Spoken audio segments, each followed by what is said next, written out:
Bom dia, pessoal. Vamos começar a nossa aula aqui de revisão para a prova, vendo os aspectos gerais, naturais, econômicos e humanos do Oriente Médio. E aí eu vou passando pela apostila aqui para vocês acompanharem e tentar fazer um resumo aqui, para vocês poderem assistir, pausar, rever. Este é o último momento para a revisão, então depois não vai dar mais tempo.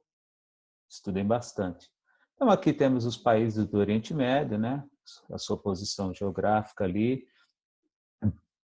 divisão aqui, Turquia, pelo Estreito de Bósforo, Turquia com a Europa. Aqui você tem Israel e Egito, Israel pertencente ao Oriente Médio, o Egito na África, com uma pequena porção aqui pelo Estreito de Hormuz. O Mar Vermelho e o Golfo Pérsico, duas regiões muito importantes economicamente falando, principalmente o Golfo Pérsico, onde aqui, ó, nessa porção, você tem a maior parte da exportação de petróleo no mundo. Países que têm problemas políticos, econômicos, étnicos, religiosos, de tudo aqui nesse chamado barril de pólvora. Israel, por causa da questão Jerusalém, Arábia Saudita, Irã, Iraque, Afeganistão, Turquia também, Síria. Se você procurar o noticiário aqui, como dizem, só BO, só problema, e é um barril de pólvora porque tem muitos conflitos históricos aqui, tá bom? O Afeganistão entra aí no mapa nos últimos anos, principalmente após os atentados terroristas de 11 de setembro de 2001, por causa da questão da Al-Qaeda, o Irã, adversário histórico dos Estados Unidos desde a Revolução Islâmica de 1979, a Arábia Saudita aliada dos Estados Unidos, assim como Israel, então, consequentemente, meio que inimiga de todo mundo. Então, aqui é treta, não tem jeito, é um problema sério, tá? A população distribuída aqui com alguns países com grande concentração populacional por causa do pequeno território que tem, muitos países com economia extremamente dependente do petróleo, com exclusão social muito grande, o clima muito árido, pobreza, dificuldades econômicas, dificuldades naturais, né, agricultura, chuva, essas coisas. Então, é um local realmente muito complicado, mas tem belezas naturais, tem aspectos históricos aqui, é um lugar curiosíssimo, uma riqueza e uma mistura cultural que realmente é efervescente. Tá? Divisão dos países aqui, seus aspectos humanos, baixo padrão de vida, diversidade, desculpa, diversidade, a distribuição desigual da população. Aí temos alguns aspectos econômicos. Olha só que interessante, periferia do sistema capitalista. O capitalismo vai ali para retirar matéria-prima, petróleo.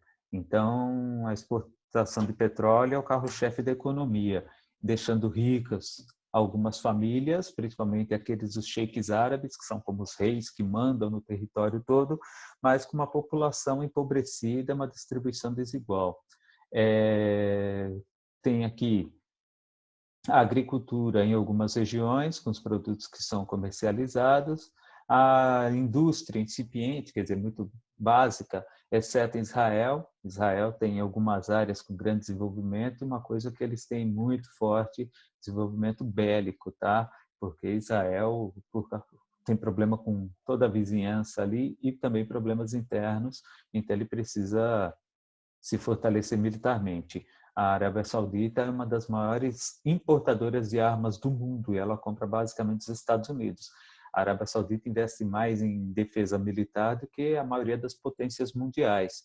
Tá, se não me engano, entre terceiro e quarto lugar. Ela gasta mais em defesa do que a própria Rússia. Tá?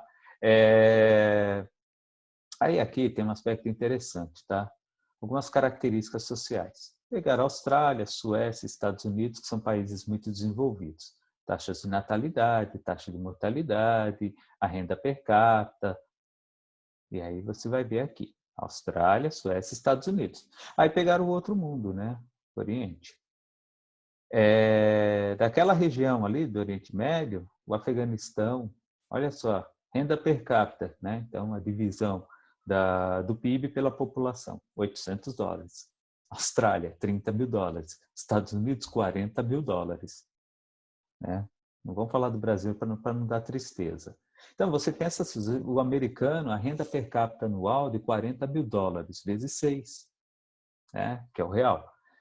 E vezes quanto que é a moeda desses países aqui? Um país como o Afeganistão, a moeda deles é muito mais desvalorizada do que o real. E a economia é muito mais destruída do que a nossa. A situação, só para comparar, né? Se você pegar algumas regiões do Brasil, estão bem melhores do que o Afeganistão. E elas estão bem piores do que outras regiões do Brasil. Então, São Paulo é o estado mais rico do país. Comparando com alguns estados do norte e do nordeste, ele está numa situação muito melhor. Até mesmo em alguns lugares, o aspecto da pobreza aqui ainda é uma situação menos ruim do que em alguns lugares que não tem água encanada, não tem esgoto. E no Afeganistão, é um país que tem o clima árido, regiões montanhosas, que no inverno neva, que é difícil de plantar, que não tem emprego, que vive em guerra, que tem disputas étnicas. Um inferno. Então, as condições econômicas aqui são bem diferentes. A taxa de natalidade é 12 por milhar. Aqui é muito mais alta. Só que a taxa de mortalidade aqui é 7. Aqui é 20, por exemplo. Então, olha só, taxa de natalidade, 47 por 12. Isso demonstra o quê? Quanto mais você tem a taxa de natalidade alta, elevada, mais você tem a base da pirâmide desigual com o topo. Então, a base da pirâmide, vamos entrar na câmera, aqui está a base da pirâmide, é bem larga, escapou até da câmera. E o topo vem aqui, fecha aqui. O quê? 60 anos? 55? Vamos ver Afeganistão. O Afeganistão está em guerra, gente. 42 anos, quase 43. Olha a expectativa de vida nos Estados Unidos, 77, e na Austrália, 83. Então, veja, isso é a média da expectativa de vida. Então, você vive menos da metade, praticamente a metade aqui, praticamente a metade do que se vive na Austrália, se você estiver no Afeganistão. Em Israel, a expectativa de vida é maior do que nos Estados Unidos, 79. Aqui no Líbano e na Turquia também está bem. No Irã, um pouquinho mais baixa. Só que as taxas médias aqui, você vê, são muito diferentes. Se você olhar principalmente a renda per capita, tal, a variação é enorme aqui, né? Então, só de olhar você vê qual é o pior lugar do mundo aqui nesta tabela. Pior nesta tabela, né? Está excluindo aqui alguns países africanos que são piores, mas o Afeganistão. Se você quiser morar no Afeganistão, boa sorte. Quais são os principais conflitos? Destaque para Israel. Então, como eu já tinha explicado na outra aula, 3 religiões monoteístas: cristianismo, islamismo e judaísmo. As 3 têm Jerusalém como cidade sagrada. Jerusalém é a capital religiosa praticamente do mundo e a capital de Israel para os judeus. A capital política de Israel é Tel Aviv, mas eles consideram Jerusalém a sua capital de fato. 3 religiões. O cristianismo e o judaísmo, eles vivem mais ou menos uma situação de um certo equilíbrio. Mas o islamismo, ele tem um confronto muito sério, porque ali vive uma população de maioria muçulmana que é de origem palestina, né? Então, os palestinos, eles tinham um território que foi tomado pelos israelenses, que foi tomado por outro, que foi guerra, tivemos ali as cruzadas cristãs, tal, muçulmanos, cristãos e os judeus. E os judeus, eles têm a questão do Antigo Testamento. Esta questão ela vai levar ao fato de que é um território sagrado. Eu poderia escolher qualquer lugar do mundo, mas nenhum é sagrado. Olha, nós vamos fazer uma cidade para os judeus lá no Pará, como uma vez um político quis. Vamos fazer uma cidade aqui no Brasil. Não é questão do local, ou quantidade de água, sol, onde sua população vai. Não, existe uma ligação religiosa, e religião é muito difícil de discutir, porque é algo que não é palpável, é algo que tem um sentimento. Então, há um problema muito sério ali. Então, o Estado de Israel foi criado em 1948, após a ONU se reunir e, por conta da Segunda Guerra, da perseguição aos judeus, eles criaram o Estado de Israel. Pouco depois, começaram os conflitos e praticamente todos os países vizinhos começaram a entrar em conflito. Aí você vai ver guerra do Canal de Suez, você vai ter aqui a Guerra dos 6 Dias, a Guerra do Yom Kippur. Então, a Guerra dos 6 Dias foi interessante, porque todos os países se reúnem, vamos lá, vamos atacar.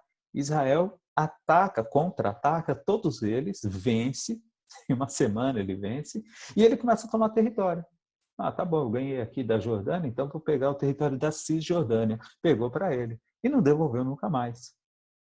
Então, tanto que é chamado Cisjordânia ocupada.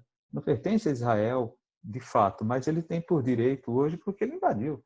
Ou o contrário, né? Não pertence por direito, mas ele tem de fato porque ele tomou aquele território, né? Dá de ombros para as resoluções internacionais. Então, Israel ele tem o apoio dos Estados Unidos e financiamento financeiro, o financiamento econômico muito grande, e isso faz com que ele tenha várias vantagens aí. Está preparado para muitos ataques, tá? Só que lá a população anda sempre com medo, muitos atentados terroristas, coisa e tal.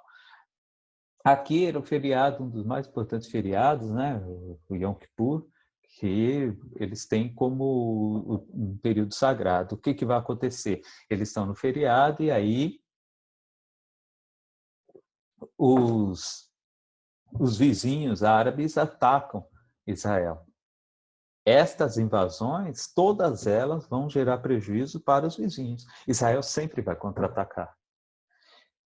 Em 1972, tivemos a Olimpíada de Munique, na Alemanha.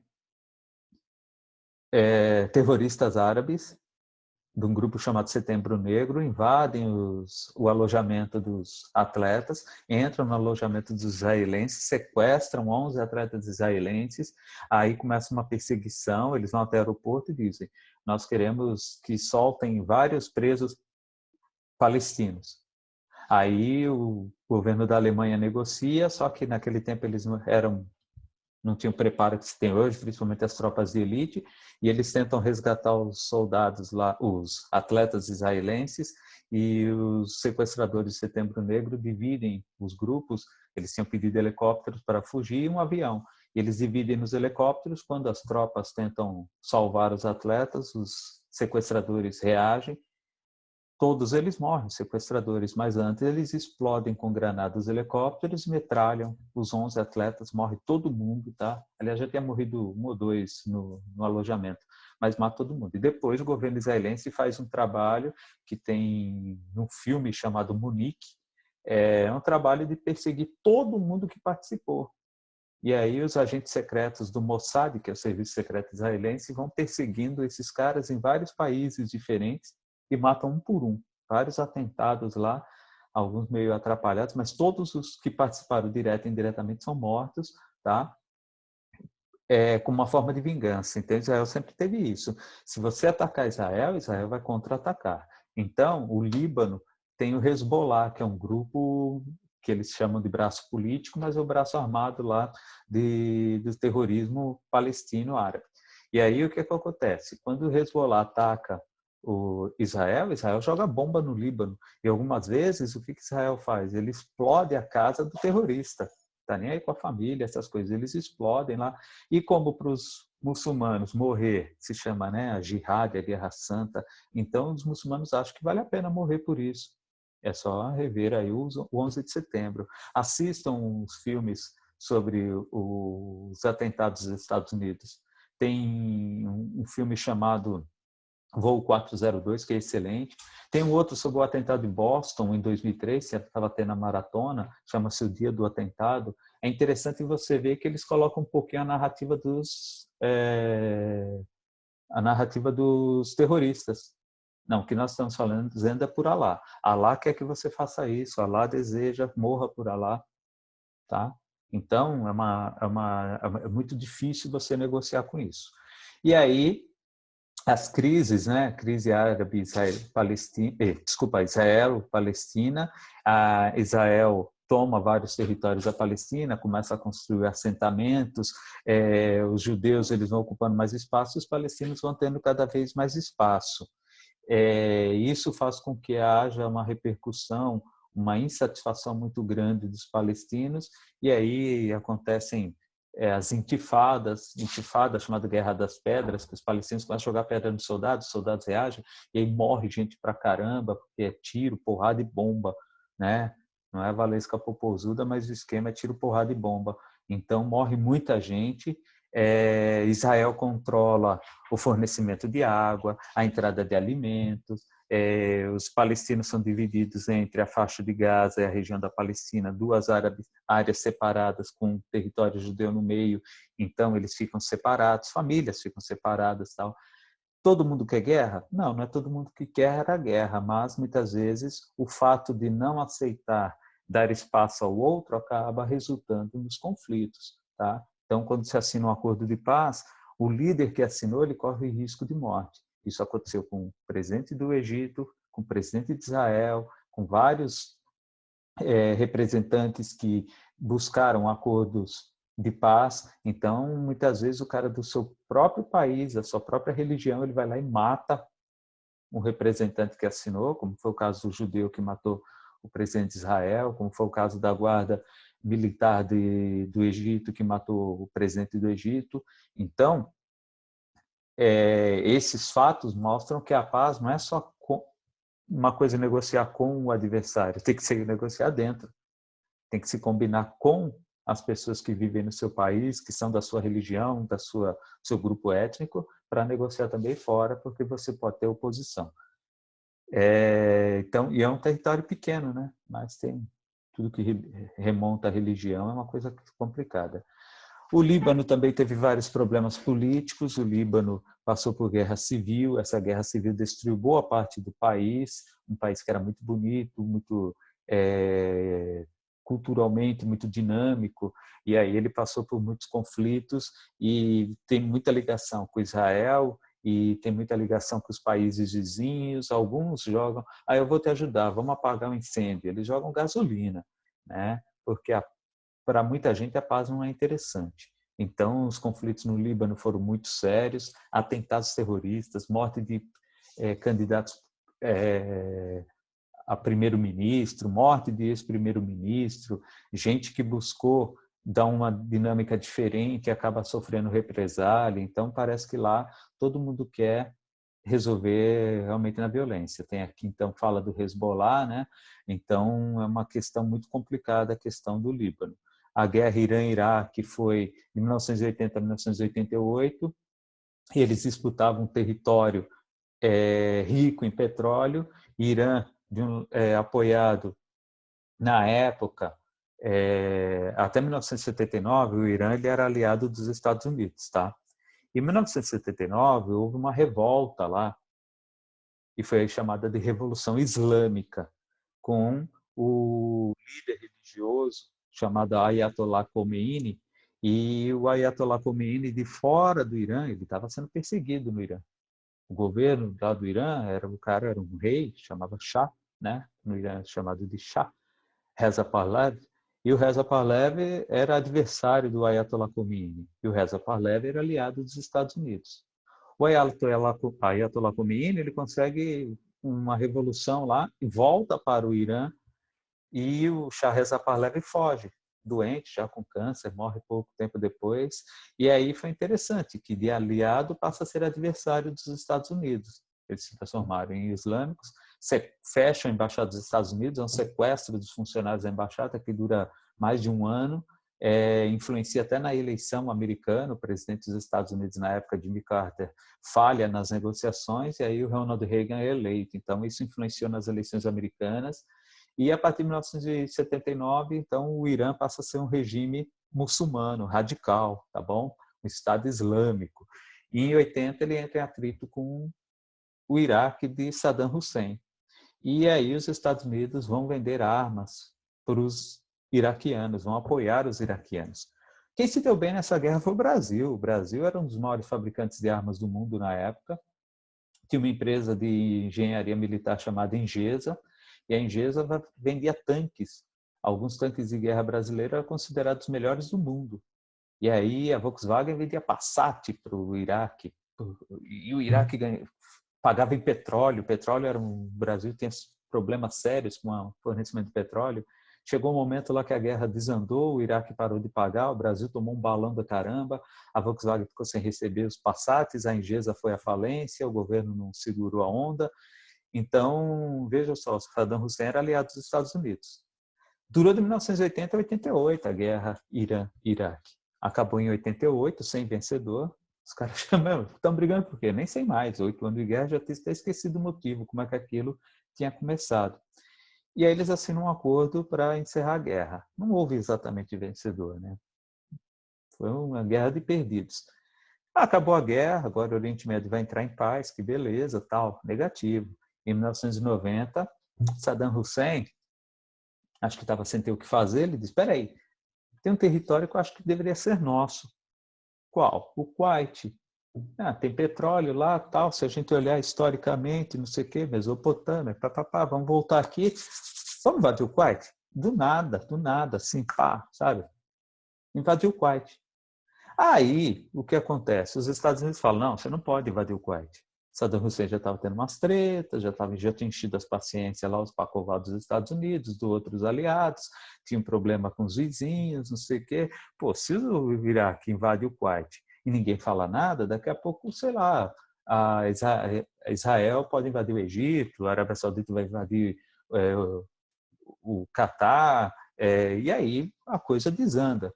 Os Estados Unidos vai lá na ONU e fala, ó, vamos reunir. Aí foi os 5 países lá do Conselho de Segurança da ONU e todos eles falaram, o Iraque está errado. Ó, você tem 3 meses para sair daí. Não saiu em janeiro de 91, os Estados Unidos iniciou uma operação chamada Tempestade no Deserto, varreu o exército iraquiano do Kuwait, 3 meses, 2 meses, sei lá, acabou lá com o exército do Kuwait, do Iraque no Kuwait, o Iraque recuou, e aí o que vai acontecer? Durou pouco mais de um mês a guerra, estou até olhando aqui na apostila, pouco mais de um mês. Aí o Iraque recua, o Saddam Hussein diz dentro do país que venceu a guerra, né, manipulava as informações, a população meio que acredita, e depois o governo americano diz, não, deixa o Saddam Hussein lá que não é a hora de tirá-lo não, senão vai gerar confusão. Aí, antes de sair, o governo iraquiano manda botar fogo nos campos de petróleo do Kuwait. Alguns campos de petróleo queimaram por meses, não conseguiam apagar. Aquilo ali gerou um prejuízo enorme. E aí nós temos os atentados terroristas do 11 de setembro. Como os atentados terroristas tinham diretamente o envolvimento de membros de diversos lugares do Oriente Médio, né? O Osama Bin Laden, líder da Al-Qaeda, faz com que seja regimentados ali vários militantes para o grupo.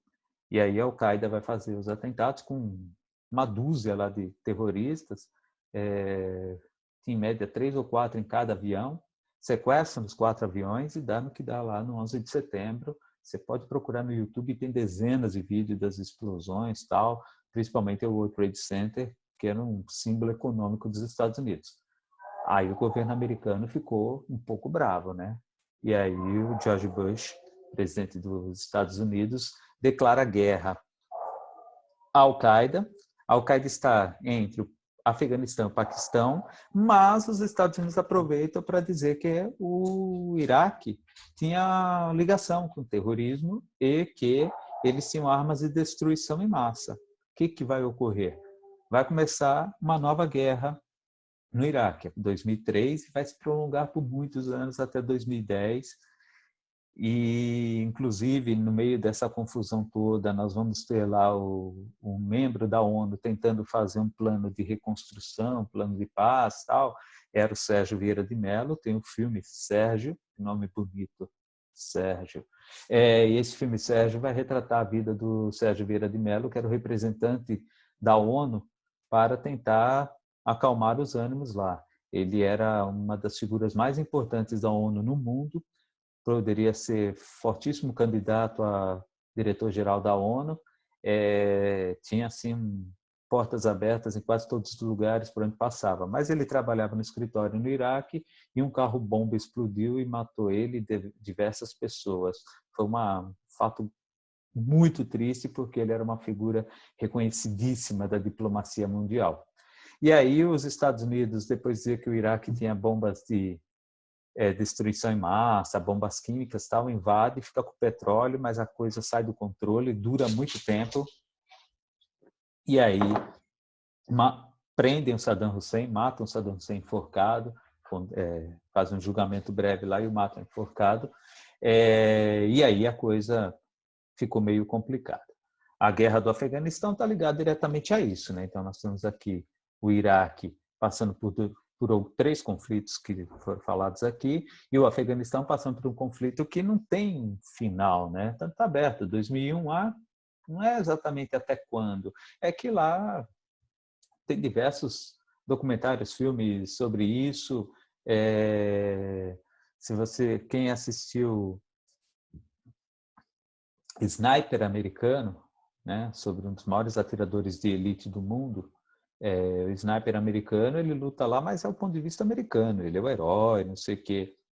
Mas os Estados Unidos vão para matar o Bin Laden, para acabar com a Al-Qaeda e com o Talibã, que são grupos terroristas que estão por ali, e aí vão surgindo o ISIS, né, o Estado Islâmico também. Então a coisa vai saindo do controle, e aí eles precisam cada vez mais soldados. Gente, o preço da guerra passa dos trilhão de dólares, sabe? Mas mantém a máquina de guerra americana, que eles acham isso interessante.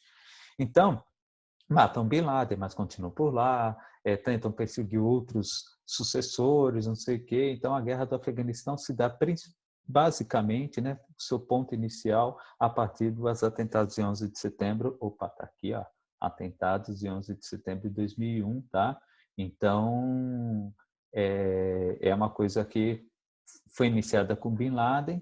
Assistam os filmes, é interessante, a narrativa é interessante. Geralmente a narrativa é do ponto de vista americano. Será que é assim mesmo? Será que eles pensam isso mesmo? Será que está certo? Dá para discutir bastante, né? Os Estados Unidos adoram invadir países vizinhos e não vizinhos, né? Vizinhos não, eles quase já nem invadem mais, eles dão ordem aqui, né? Queremos isso, queremos aquilo, econômica e politicamente aqui. Aqui eles já não invadem mais, mas eles invadem qualquer país. A nação que mais invadiu outras nações no século 20, 21 aí.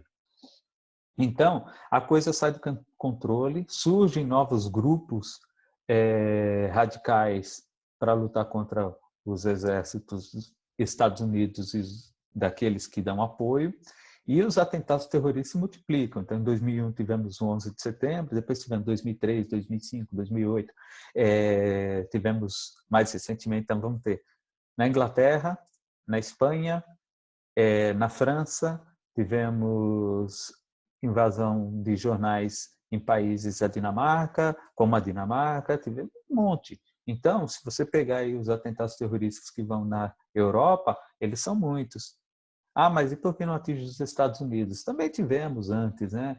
Os atentados do 11 de setembro, os Estados Unidos tem outros atentados. Teve em Oklahoma, mas era um americano. Teve o atentado do World Trade Center alguns anos antes, com carro-bomba no estacionamento, matou algumas pessoas, causou prejuízo econômico, mas não fez nem cosca na estrutura do World Trade Center e foi provocado por um grupo do Osama Bin Laden. Então, atentados se espalham, a gente entendeu disso. Já teve atentado terrorista na sede da comunidade judaica na Argentina, matou gente pra caramba. Então, assim, os conflitos são muitos e eles, infelizmente, causam muito prejuízo. Por isso que aqui, ó, essa expressãozinha em 4 letras aqui, a OTAN, Organização do Tratado do Atlântico Norte, não se desfaz. Por quê? Todos os membros da OTAN são aliados. Estados Unidos e Canadá, vários países da Europa, tal, eles são aliados. Atacou um, a frase de jovem da internet, mexeu com um, mexeu com todos. Um defende o outro. Ó, precisamos do apoio, então eles vão lá apoiar, tá bom? Então a coisa é complicada. O Osama Bin Laden morreu em 2011. Algumas pessoas falam, mas será que ele morreu mesmo? Tem que ter morrido. Os Estados Unidos não pode falar que o cara morreu e aparecer de novo. Tá? Toda vez que fala que alguém morreu, é porque morreu mesmo, tá?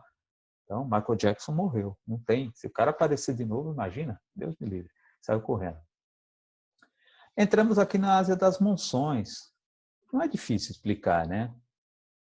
Uma região que sofre uma influência climática muito forte, como qualquer região do mundo, mas com características diferentes.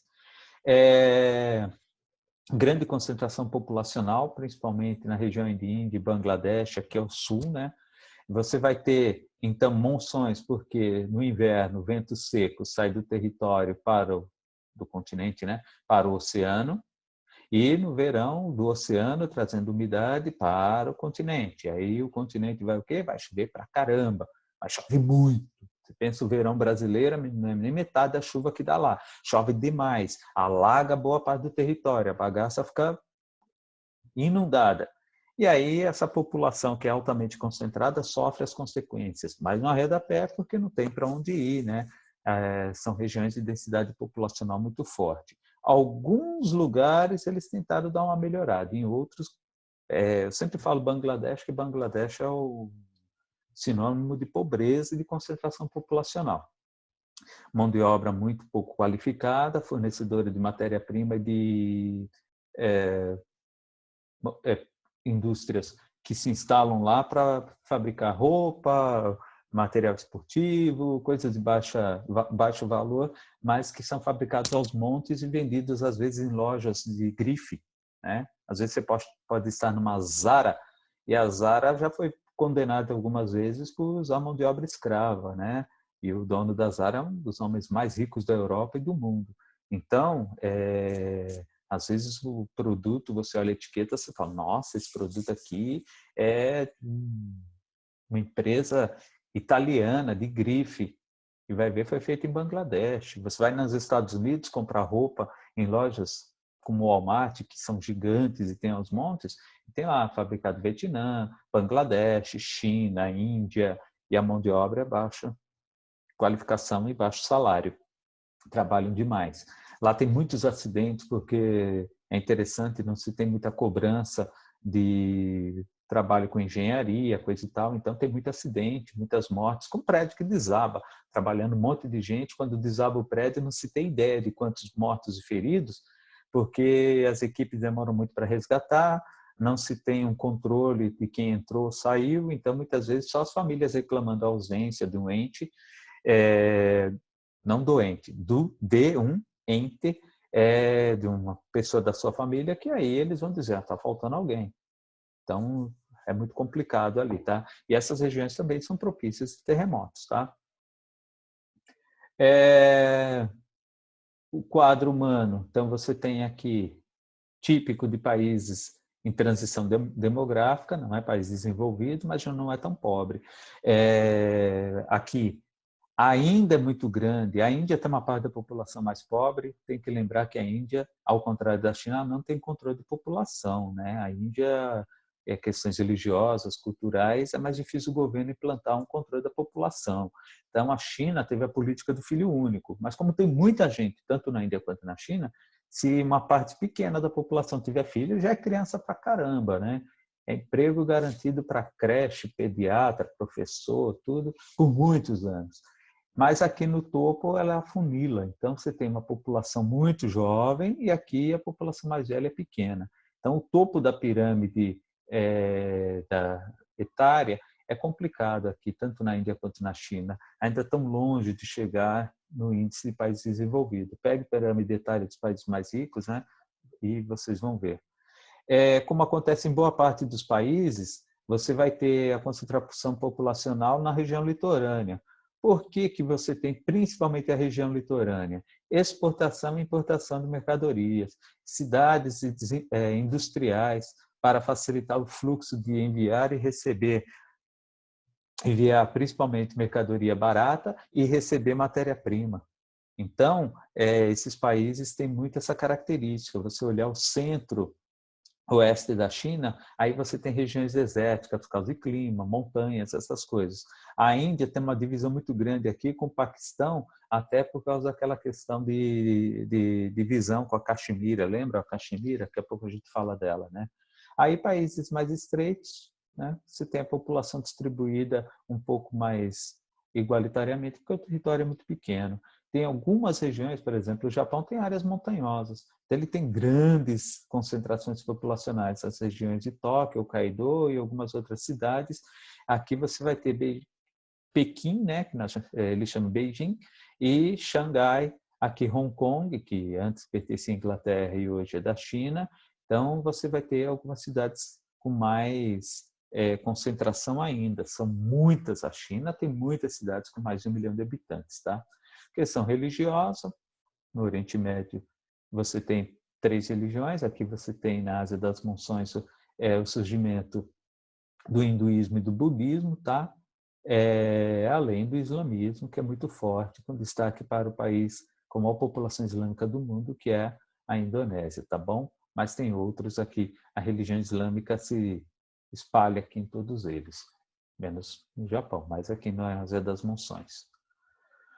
O quadro porque aqui está falando Ásia das Monções, mas o mapa ele se amplia um pouco, né? Então tem que prestar atenção. O quadro econômico da Ásia das Monções aqui, a agricultura, principalmente você tem a agricultura de subsistência, aquela em que o cara planta para a família, principalmente, ou para pequeno comércio, e a agricultura de exportação. Aí você entra na questão do agronegócio, ou agrobusiness, né? Exportação para grandes empresas, para multinacionais. Às vezes os governos, através de empresas, eles compram toda uma produção agrícola, então isso varia bastante, tá? E os tipos de agricultura aqui. A indústria tem se desenvolvido bastante, a indústria ela tem vários ramos diversificados, desde a indústria primária ali de transformar matéria-prima em algum produto mais básico, até a indústria de ponta. Hoje, Índia e China se destacam por desenvolvimento de pesquisa. Então, enquanto no Brasil a ciência é colocada aí na parede e até estão batendo em caras que fazem pesquisas, xingando, ofendendo, maltratando, não sei o quê, a pesquisa é a base do desenvolvimento de qualquer país. Porque gera produto de alto valor agregado. Então, você tem matéria-prima. Matéria-prima qualquer um retira. Qualquer máquina retira. É uma coisa que você, às vezes, exporta milhões de toneladas para ganhar umas centenas de dólares. Enquanto isso, produtos de alto valor, produtos de tecnologia como um computador desse, como novos meios de transporte, novos meios de mídia, precisa de cérebro para desenvolver. O cara que desenvolveu um aplicativo onde eu posso dar minha teleaula, esse cara desenvolveu com conexões que precisam funcionar perfeitamente, onde eu dou um comando e ele responde naquilo que eu quero. Ora, produto de valor agregado, tecnologia, pesquisa, ciência. Então, isso se aplica à medicina, isso se aplica a transporte, isso se aplica à telecomunicação, isso se aplica à educação. Aliás, a educação é o princípio básico. Se não tiver educação, se não investir em educação, não chega a um computador, não chega a um medicamento, não chega a um microchip, a nanotecnologia. Países que estão investindo estão ficando na ponta, Brasil ficando para trás, tá? Então, aqui tem a divisão das indústrias, alguns mais atrasados, outros se destacando, tá? Temos aqui os antigos tigres asiáticos e os novos tigres asiáticos, tá? Por quê? Porque eles vão investindo. Os países menores aproveitam a sua proximidade com nosso próximo tema aqui e vão se desenvolver. A China, acho que já deu para falar tudo sobre a China, né? A economia que mais cresce no mundo, maior população do mundo, segunda maior economia do mundo, vai passar os Estados Unidos mais uns 20 e poucos anos, vai passar, talvez não alcance o padrão de vida, mas vai ser o maior exportador e economia mais dinâmica, influência em todos os continentes. Se a China parar, todo mundo para. Se ela é uma carreta gigantesca, ela os Estados Unidos, se ela frear, a rodovia para. Né? Antes se falava, uma gripe nos Estados Unidos é uma pneumonia no mundo. Hoje, um pneu estourado na China é trânsito no mundo, para tudo. Então, hoje dependemos muito da China. Se a bolsa da China cai, contamina muitas vezes mercados no mundo todo. Então, a pandemia do coronavírus começou lá e se espalhou rapidamente. Tem chinês viajando para o mundo todo. Comércio, indústria, turismo, a China hoje, ela meio que dá as cartas, tá bom? A diferença é que eles não têm a renda, o padrão de renda dos países desenvolvidos. Tem muitas disputas políticas, tem disputas territoriais com o Japão, por exemplo, né? A questão ali da Segunda Guerra Mundial ainda é uma ferida que cicatrizou, mas todo mundo vê a marca, então os chineses têm uma certa raiva dos japoneses, mas eles cresceram muito. Maior usina hidrelétrica do mundo, passou Itaipu, eles construíram Três Gargantas, alguns dos maiores bancos do mundo, financiados pelo governo chinês, grandes empresas, todas as áreas, eles têm uma certa dificuldade porque a marca Made in China Made in China, né? Ainda não é uma marca muito forte, que ainda falta qualidade, mas eles já conseguiram copiar, colar, mas fica assim, sabe aquela brincadeira da internet?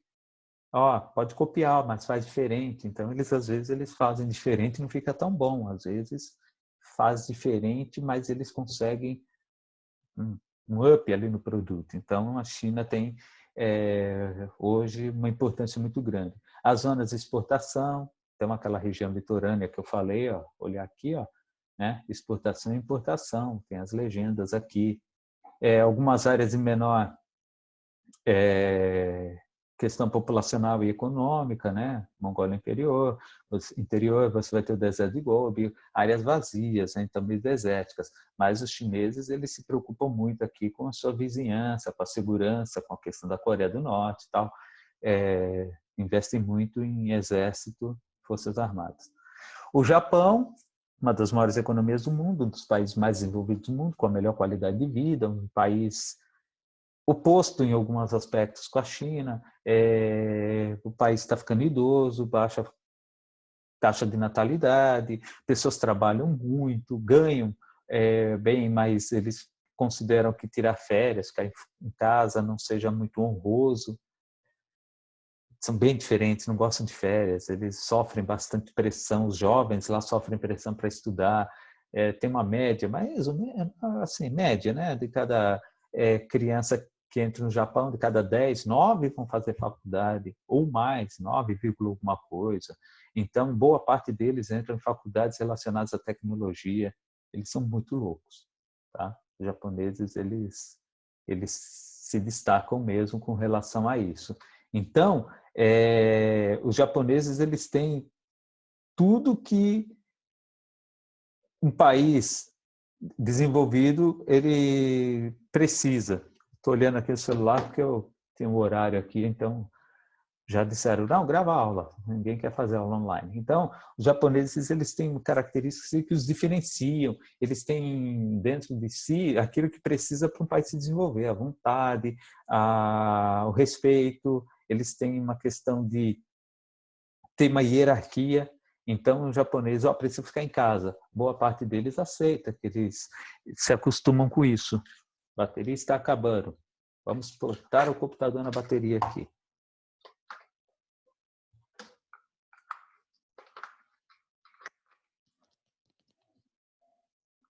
Ligou. Por isso que estava meio escuro. Agora ligou. Estava na tomada aqui, mas a tomada estava com problema de conexão. Esses Benjamin tem várias pontas. Voltando aqui, agora ficou claro, hein? Nossa, sendo claro feito o dia. Então, o que vai acontecer? Os japoneses, eles vão ter uma questão de disciplina muito maior, né? Muito maior. Então, algumas regiões mais desenvolvidas, algumas regiões de concentração populacional, outras um pouco ainda com seu aspecto histórico mais conservado, mas é um país muito curioso. Sofrem muito a questão climática, lá eles não chamam de furacão, eles têm vários tufões, a mesma coisa, só que o Japão sofre muito com isso, eles têm muito terremoto, alguns gerando tsunami, e eles reconstroem o país. Vivem num país que eles sabem que vai ter terremoto. Não sabe a hora, mas vai ter. Pode estar tendo agora. Então, vai ter. Antes ou depois do terremoto? Eu te encontro depois do terremoto. Eu vi alguns vídeos sobre essas questões do Japão e é interessante que eles nem se abalam. Eles tocam a vida normalmente com os terremotos mais leves. Os terremotos mais pesados, aí a mudança da estrutura do Japão, aí você vê a transição demográfica. Nasce pra caramba, pós-guerra, baby boom. Acabou a guerra, as pessoas querem ter filhos, eles querem aproveitar, tal. Aí depois do tempo começa a haver uma disciplina maior. Aí depois eles falaram, agora está na hora da gente curtir a nossa fase adulta, a nossa vida profissional, não sei o quê. A transição demográfica, a mudança aqui. Nascimentos vão diminuindo, se estabilizam, aqui morre um pouco mais cedo, aqui começa a ter uma expectativa um pouco mais alta, aqui 85 anos. Olha só como é larga, 85 anos. Pegar o Afeganistão para aqui, 46 anos, lembra? Então, Olha a diferença, olha a transição demográfica, olha como isso vai mudando. Olha a taxa de nascimento como vai caindo. Olha só, taxa de nascimento 8,8, mortalidade 8,9, decresce. População tendo crescimento negativo, tá? Nasce pouca gente, eles vivem pra caramba, parece um país de tartaruga, não morre. E aí o que vai acontecendo? Envelhece. Aposentadoria, saúde, geriatria, vai aumentando o custo. É complicado isso. Quem tem aí alguma ascendência, né, oriental ou mesmo queira aprender os traços culturais, idiomáticos lá, de repente no futuro pode arrumar um emprego no Japão, que eles vão precisar. Então, vamos tendo aqui o IDH, o Japão caiu no IDH, ele estava terceiro, que era 12º, aqui eles eram uma parada, né, com crises internas. As crises são um pouco diferentes aqui, tá? Mas assustam bastante. O Japão tem muita dívida, ele tem problemas de desvalorização do dinheiro e tal. E alguns países melhoraram muito a sua condição econômica, tá bom? Então, a estrutura aqui interessante, a estrutura etária, como vai mudando, a agricultura caiu a sua participação e aumentou em serviço. Quanto mais você tem aqui, mais rico é o país. Quanto mais tem aqui, mais pobre é o país. Então, veja como vai mudando isso, tá bom? A densidade populacional. Veja aqui o país com maior densidade, Bangladesh. Olha a diferença de Bangladesh para o Brasil. O Japão ele está entre os que tem mais aqui porque é um país pequeno, população grande. Ele tem quase 150 milhões de habitantes, um território menor que São Paulo. Tá? O governo tenta impulsionar a natalidade, mas não está conseguindo. Existem muitas dificuldades com relação a isso. Tá? Acho que acabou. Não sei se ficou faltando alguma coisa. Se vocês tiverem dúvida, vocês perguntem, estudem. Aí vão passando aqui, eu só peguei a apostila de teoria, né? Então, acho que deu mais ou menos para estudar. Vai cair tudo isso que eu falei na prova. Certo? Então, estudem, se preparem até quinta, fiquem bem, fiquem com Deus e fiquem em casa, tá? Tchau!